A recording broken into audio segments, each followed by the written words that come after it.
Greetings of the day, everyone. I'm privileged to welcome you all into the third edition of Orange City Literature Festival, organized by SDR Knowledge Foundation in association with GH Raisoni University, powered by Raisoni Group of Institutions.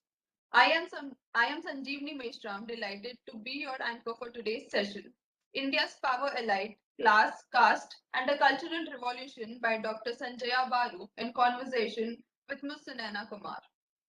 Dr. Sanjay Baru is a distinguished fellow, United Services Institution of India, USI. He has been editor for India's major financial newspapers, The Economic Times, Financial Express, and Business Standard. He was media advisor to Prime Minister Manmohan Singh 2004 to 2009 and director of Geo-economic and Strategy, International Institute of Strategic Studies, London 2011 to 2016.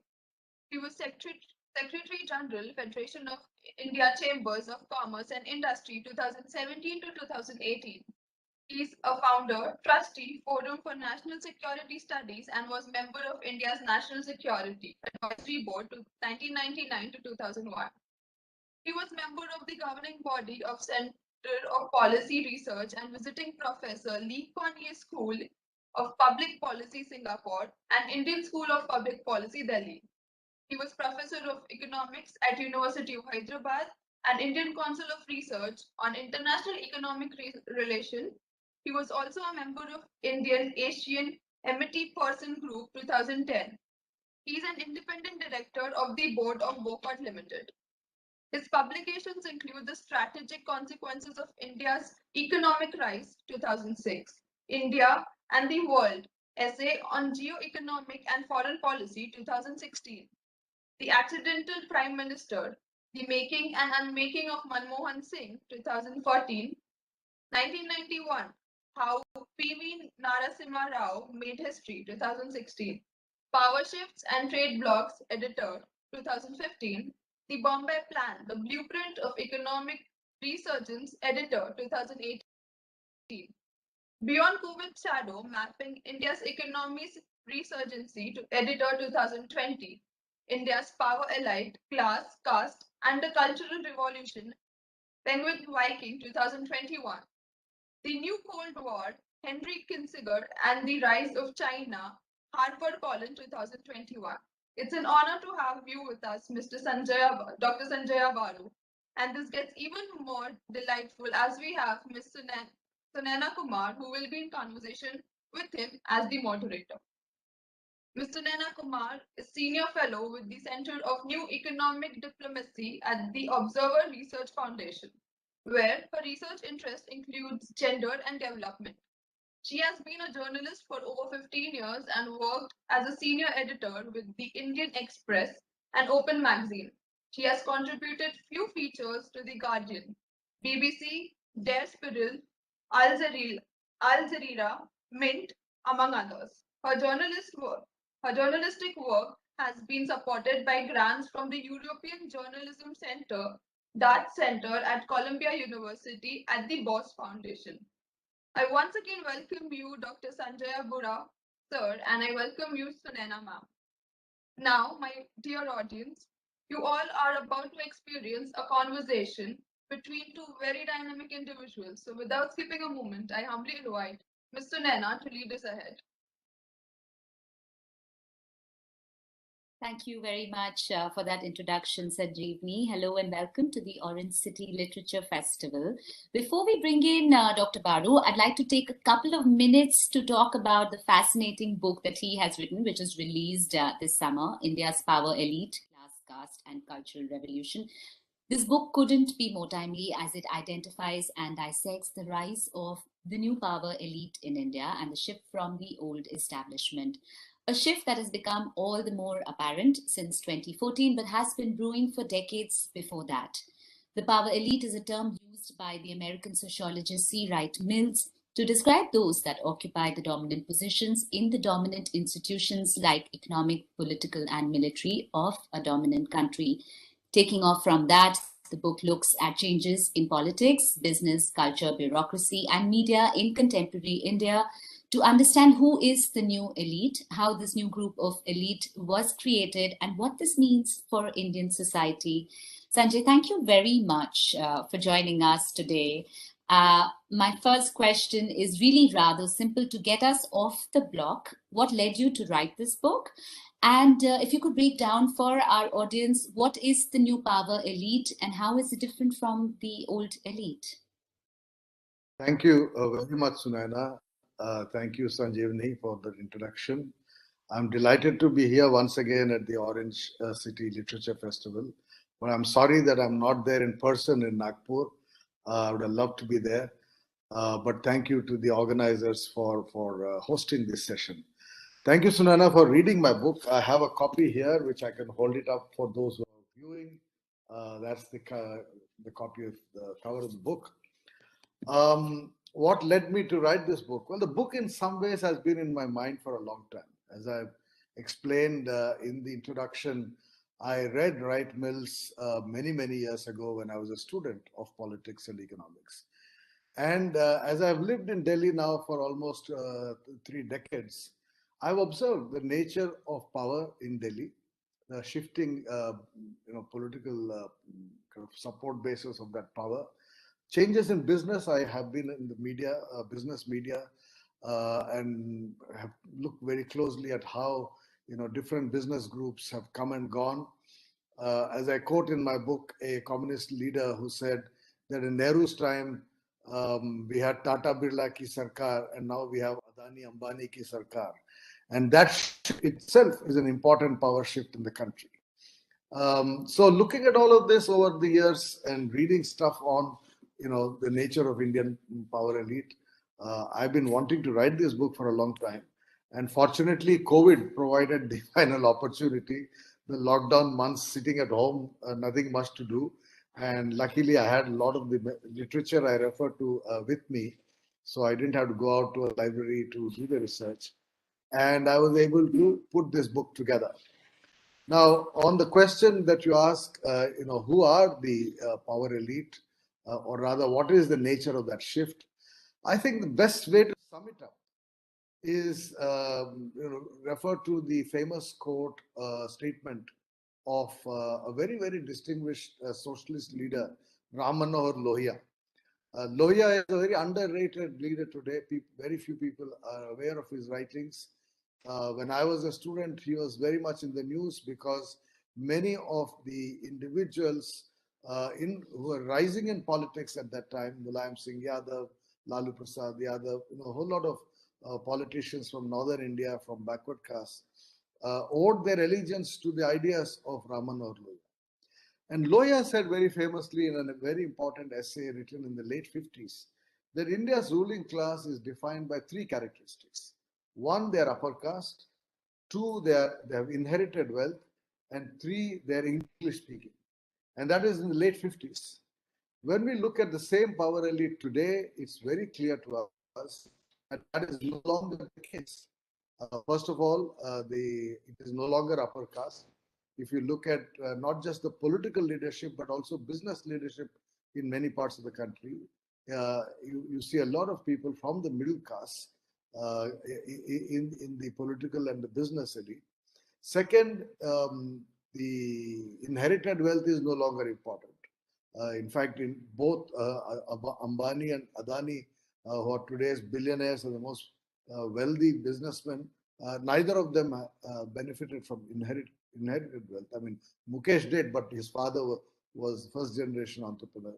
And then you look around, there are lots of first generation entrepreneurs. I mean, in areas like pharmaceuticals, in IT, Infosys, Narayan Murthy and his group, and so on. So inherited wealth is no longer as important as newly created wealth. And right now in India, we are seeing, the startup boom and the rise of what are called unicorns and new billionaires in services sector. All of this is first generation wealth.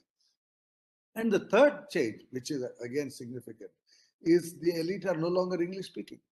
I mean, this hit me, for example, when I was editor of the Financial Express and later of the Business Standard, that we actually had a Gujarati language and a Hindi language edition of our newspaper. And it then occurred to me that financial papers, audience of financial papers, as you'd all know, are essentially people who are in the stock market, who are interested in investing and saving, investing, and play the market. That's the bulk of the kind of readership of financial newspapers. And in the past, it was assumed that whoever has money, whoever invests money, whoever has any interest in money, know the English language. But we discovered that in places like Gujarat and even in northern India, there are many wealthy people who don't operate through English. They're operating through their mother tongue. So we had to have a Gujarati edition of the Financial Express and also the Business Standard. So and of course in politics, I mean, the language of politics today is the vernacular. I mean, it's Hindi in northern India, but Bengali in Bengal, Telugu in Andhra Pradesh, Malayalam and Tamil, etc., etc. So that's the kind of change that I'm looking at in this book. That's fascinating. One question that I was thinking of as I was reading your book is that on the one hand, you of course talk about the rise of the intermediate castes, the OBCs, along with how the landowning upper castes have also retained their dominance in politics, whether it's the Jats and Rajputs in the north, whether it is the Patels or Marathas in West India, the Reddys and the Nayars in the south. So we see power being devolved. We also see it being retained by old beneficiaries. Can you talk a little about this multiplicity of elites? Is it a positive thing? What does it mean for Indian democracy? Well, it's certainly positive. I mean, any plurality in society is positive. So if there are new elites emerging in different parts of the country, that is positive. And that is a product of what I essentially see as very uneven levels of development in different parts of India. For example, we see in Gujarat, Maharashtra, Karnataka, Tamil Nadu, Andhra Pradesh, and what is now Telangana. In these 6 states, there has been tremendous economic development, agrarian change, agrarian growth, and the Green Revolution, particularly in peninsular India, created a new class of rich peasants, of course, also in Haryana and Punjab. And so in this part of India, you have a new agrarian elite that is wealthy, that has migrated into urban areas, that has migrated into manufacturing activity. I mean, you take two sectors like hospitals, private hospitals, or even education, private education. A large number of our private hospitals and private universities and educational institutions are owned by politicians who have an agrarian root. So you see this, emerging elite at different levels. So I, in fact, argue that there is a regional elite and a national elite. And of course, from both of them, there is now a globalizing elite. My last chapter of my book is dedicated to that. Maybe we can come to that a little later. So you have a regional elite which is in power in different parts of the country. I mean, Maharashtra is a good example. Sharad Pawar and the Thackeray's, they're very, very powerful regionally, not yet in that position, dominant position nationally. Then you have in Tamil Nadu, the DMK or the AIDMK have always been in power. And if you look at business in many of the states, the newly wealthy come from the state and are investing in the state.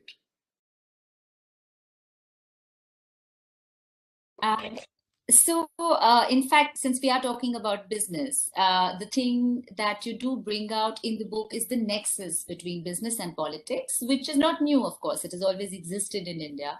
But you've demonstrated that as business has shifted in India from national to regional, so has the power elite. Can you talk a little about that and also the role of liberalization in 1991 to bring this change? Can we stop recording for 2 minutes if you don't mind and Yes. resume again? Just 1 minute.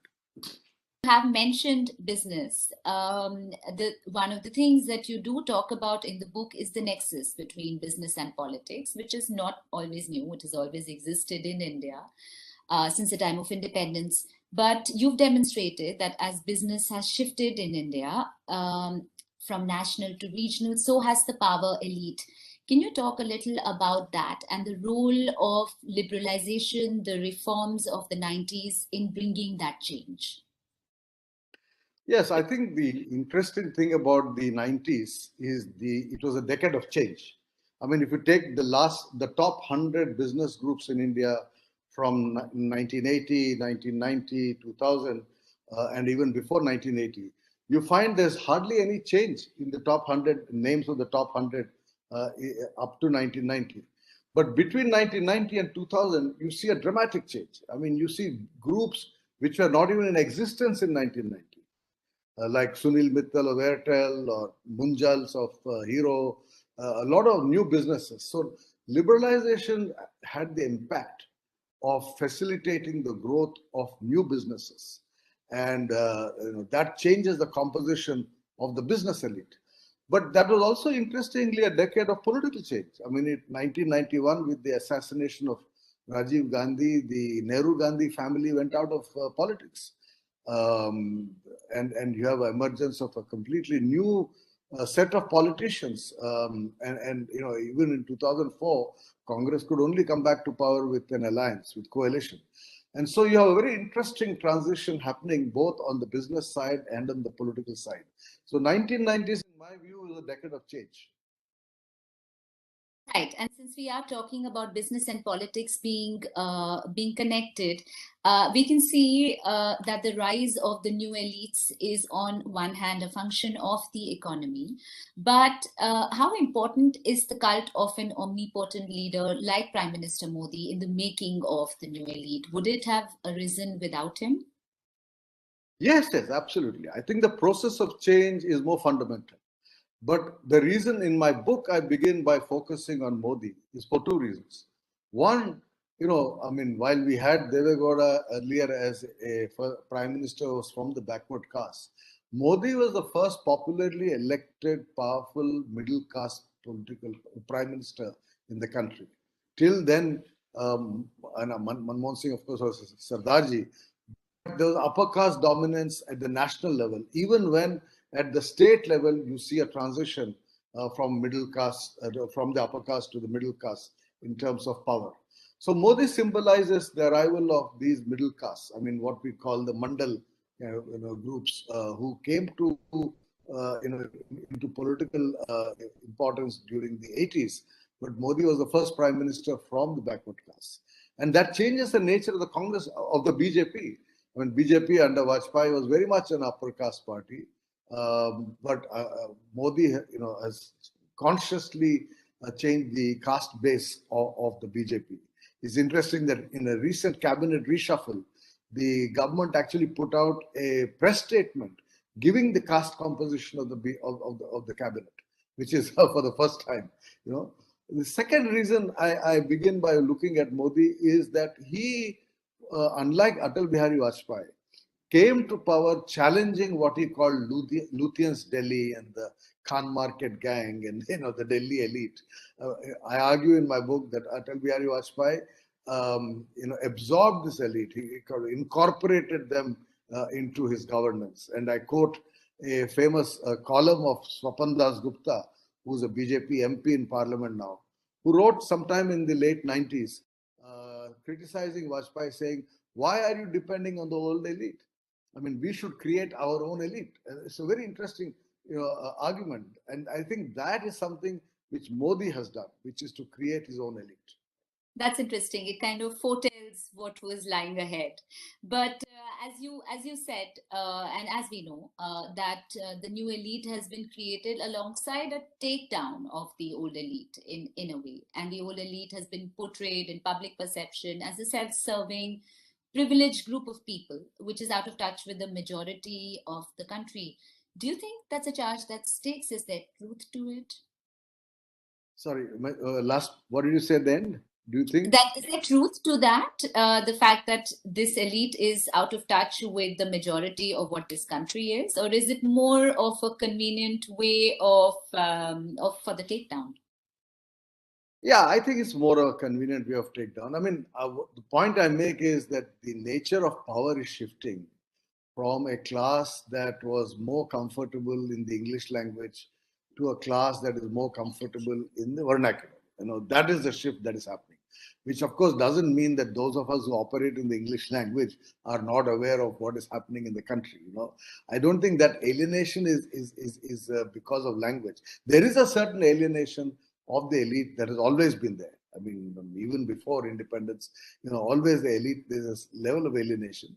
And today, I think that alienation has gone to the point where many of them are actually leaving the country. And I talk about the secession of the successful.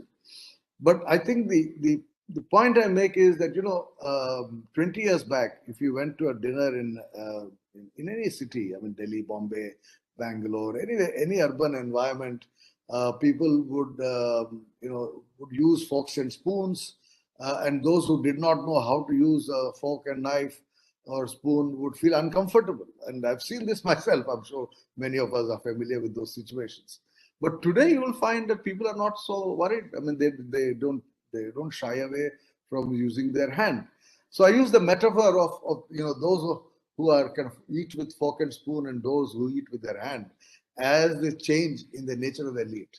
And I think that is the kind of cultural change that you find happening in the country.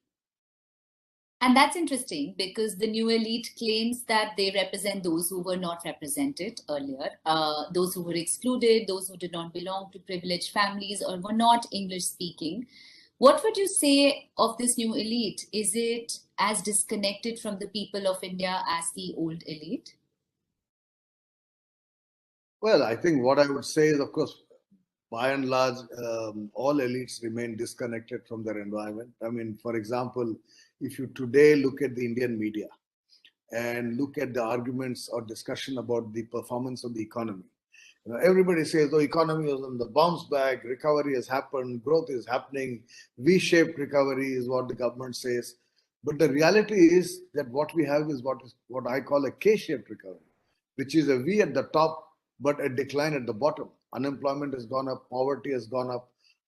People, the migrants who left cities are not coming back. So there is, in fact, increased distress. And how many of us talk about it? And that is a kind of alienation that has always been there. I think the new phenomenon in India, particularly in the last decade or so, is the outmigration of the elite. I mean, the number of Indians who are leaving the country, or at least have two kind of homes, one in India, one in Dubai or Singapore or London or wherever, and a lot of bright young Indians leaving the country. I think this is a new phenomenon which we have seen escalate just over the maybe last 20 years at the most. So would you say this is something that has increased and has not really been mapped? Because this is also something that has always been part of our discourse in many ways, right? The It's been part of the discourse in the sense that, even in the past, we used to talk about brain drain, etc. But the phenomenon is qualitatively different. I've given some numbers just to, you quote one number. The total amount of foreign exchange used to pay for education abroad between 2009 and 2014, which is not too far back, the second term of Manmohan Singh's government, 2009 to 14, was $1 billion per year, right? Indians were spending $1 billion per year paying for tuition, travel, etc., to go out of the country and study. In 2014-19, it went up to $10 billion per year, from 1 to 10, a tenfold increase in the amount of money being spent on studying abroad or living abroad. So I think the phenomenon is qualitatively different. There is a huge outmigration of talent, of elite, not necessarily of talent, often of wealth without talent. Wealthy people leaving the country, I mean, they are not necessarily the talented people. And I think that is a more recent phenomenon. And why do you think that is? Well, I think it's for two reasons. One, there is a global demographic shift, which means the developed countries need people. The population growth is falling in Europe, in the US, in UK, in Canada. So those countries are attracting more people. India has a lot of young people, and therefore they're being tempted away. Canadians have very, very favorable programs for in-migration of Indians. So the fact that these countries have a declining population growth, rising old age, elderly population, means that opportunities are there, and Indians are English speaking, or at least know enough in English, even if not very good. And so these opportunities are there for Indians more than for many other people. The second factor, of course, is what I call push factor. I mean, this is the pull factor. There is a push factor. Not enough opportunities in India, unhappiness with life here, people wanting to get away. I mean, and that is increasing. That is increasing more as things become more and more difficult at home.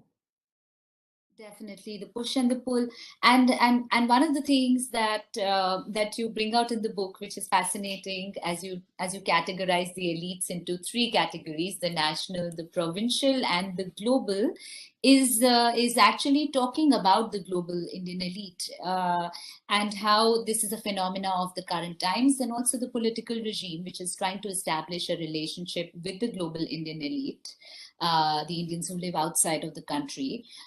Do you think that is to do with an assertion of identity by NRIs? What explains the ascent of the global Indian elite? Well, it's not identity. I mean, I think there is a certain element of alienation. I think there is a growing disconnect between this class of Indians and what is happening at home. And that worries me because, as I said, everybody who's leaving the country is not necessarily talented. But there is a substantial amount of talent, and talent at various levels. I mean, you have the best and the brightest going and working in very good places overseas. But you have a lot of technically qualified people, engineers, or I mean plumbers, electricians. You go to Middle East, all over West Asia, the entire construction sector is manned by Indians. Right. Uh, to go back to what you just brought up, the question of the role of media, really. And of course, you have an insider's view on Indian media. You've been in the thick of it as the former editor, as the media advisor to former Prime Minister Manmohan Singh. What role do you think the media has played in propping up the new elite, in taking down the old order? And is media also a part of the new elite? Well, so last question, yes. I mean, that's one of the interesting things about the book that C. Wright Mills wrote. He has an entire chapter on what he calls celebrities, and the media are included among the celebrities. But of course, celebrities also includes Hollywood, etc. And their role is important as opinion makers. They craft opinion, they craft outlook, they shape public perception, and therefore the media plays an important role. Nature of the media has changed, both at the top and at the bottom end of the spectrum. I mean, at the top you find, for example, what is in quotes called national media, which is essentially Delhi-based media, is financially well off. The kind of salaries that journalists get in television, in many of the major publications, and it has created very wealthy journalists in the last 20-30 years. But at the bottom, or rather the base pyramid of media pyramid, you have emergence of very powerful Indian language media playing a very important political role at the state level, shaping opinion at the state level. Of course, even at the national level, in the sense Hindi media in a large part of the northern India. But at the state level, Indian media is now far more important. And English media, particularly English print, is less and less important in terms of shaping opinion. So if you use C. Wright Mills' view that media is a part of the power elite because they shape opinion, they shape attitudes, they facilitate the rise or decline of powerful individuals and groups, then the change in the nature of the media does make a difference. And I think under Modi, what we have seen is a clamping down on the media, a kind of unabashed use of power by the political class. Of course, we also see an unabashed use of power by the business class to suborn media. And there's an increasing suborning of the Indian media. Okay, so I actually want to shift this conversation to perhaps looking at what the role of the elite in India could be. And there's an essay by Dipankar Gupta, the sociologist, where he wrote about a decade ago on the elite in India and their role in society, and about how any change in democracy is driven not by citizens but by the citizen elite. And essentially it's a revolution from the top. And India, which has not been able to deliver on aspects of development like health, education, livelihood, needs a revolution from above, a band of citizen elite to initiate that change. So first of all, where do you stand on this? Do you think that that change will come from the citizens or from the citizen elite? And is this new section of elite ready to initiate any such change? No, in fact, it's a good question. And, when I wrote my book, I was reflecting on Dipankar's argument. My book goes contrary to Dipankar because what I'm arguing is the alienation of the elite.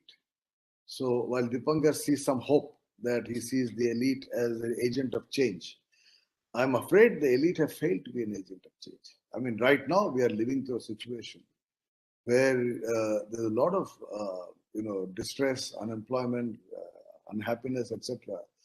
And while many are trying, I don't think there's a lack of effort, but the impact is marginal. Therefore, the question to ask is, why is it that this liberal elite, beneficiaries of the last 70 years, the liberal elite have been the beneficiaries of the last 70 years. Why is it that they don't seem to count in what is happening in the country today? Why is it that even the opposition to Modi is coming from regional leadership? I mean, if you look at the politics of the country today, the biggest opposition to this BJP dominance, which is Hindi, North India kind of dominance, is coming from a Mamata Banerjee in Bengal or a DMK in Tamil Nadu or a left in Kerala. It's the regional kind of political leadership, which is challenging. At the national level, the Congress party is virtually shrinking and disappearing.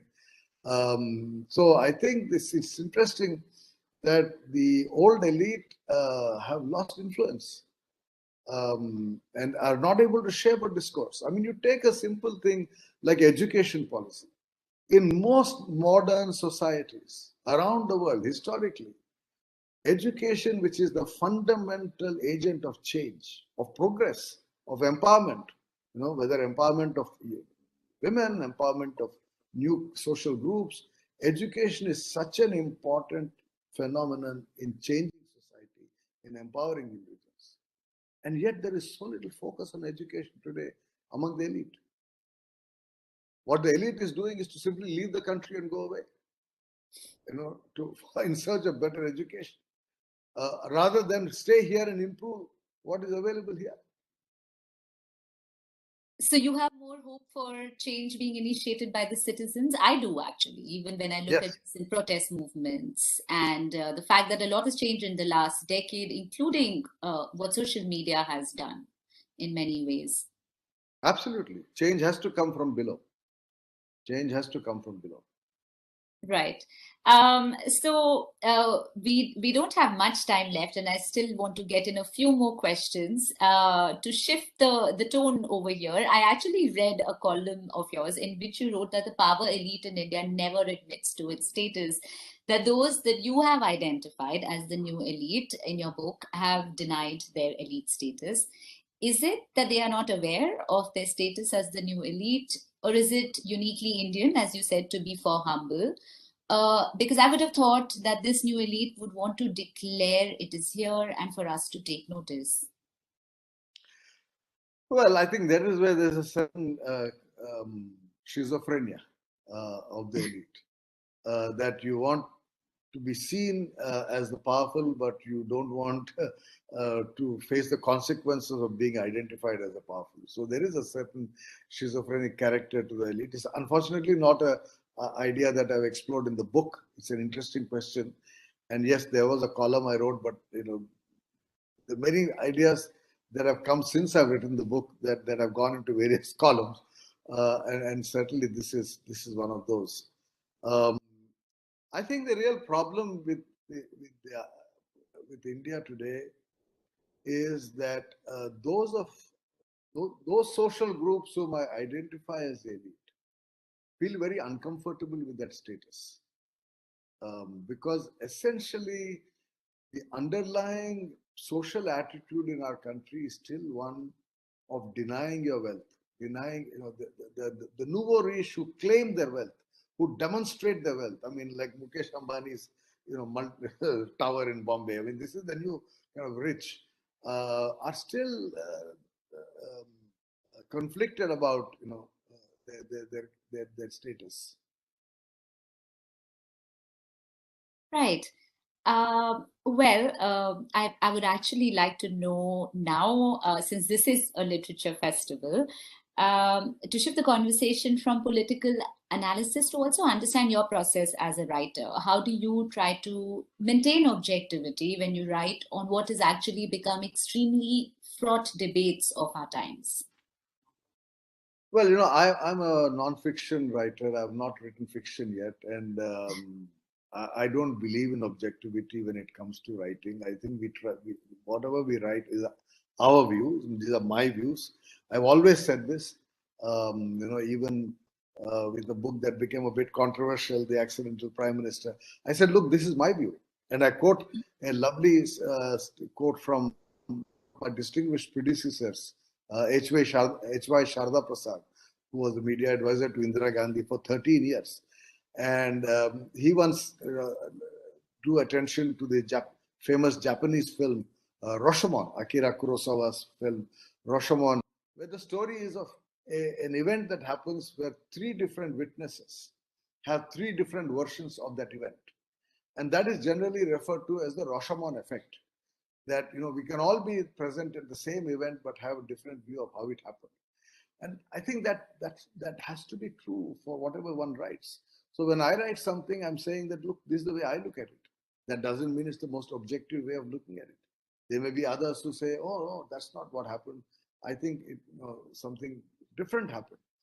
And that doesn't mean I'm lying, or that doesn't mean someone who disagrees with me is lying. It's not a question of truth and a lie. It's a question of perspective. And therefore, I say I come to whatever I write with my perspective. Others may not agree with that perspective, but it's my perspective. Absolutely. And is there another book in the works? Well, I don't know. I mean, I'm trying to write something. Right now, my brain is not as sharp as it was when I wrote this book. So But the lockdown was so productive for you. Yes, indeed. In fact, I got 3 books out during the COVID. Two of them I edited, which was just mentioned, the one on 50 years of US-China relations and another one on the post-COVID economy. Both were edited volumes. But of course, Power Elite is my own book.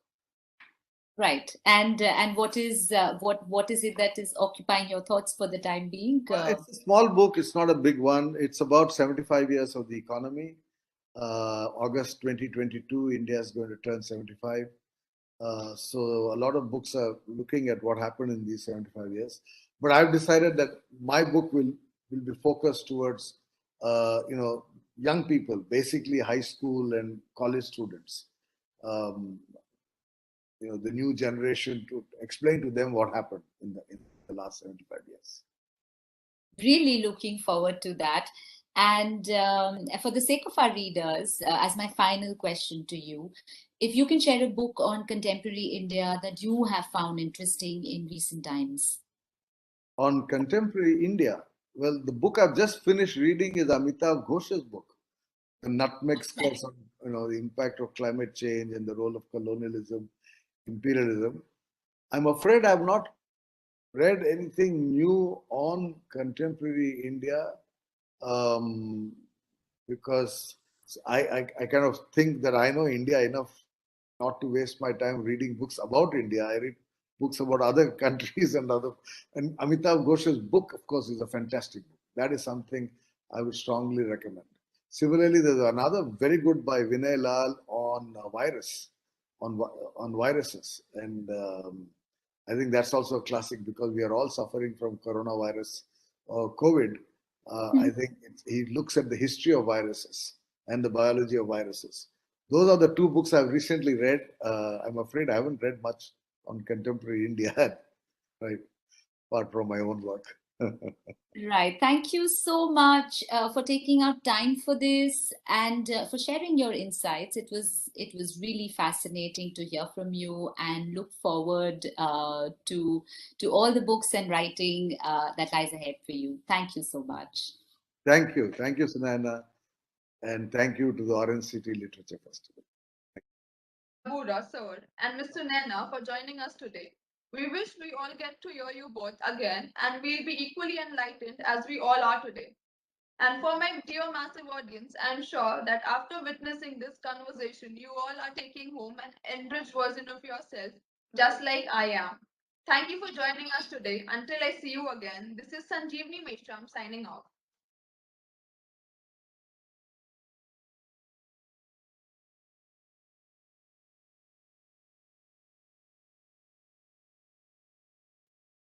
Thank you, Sanjeev.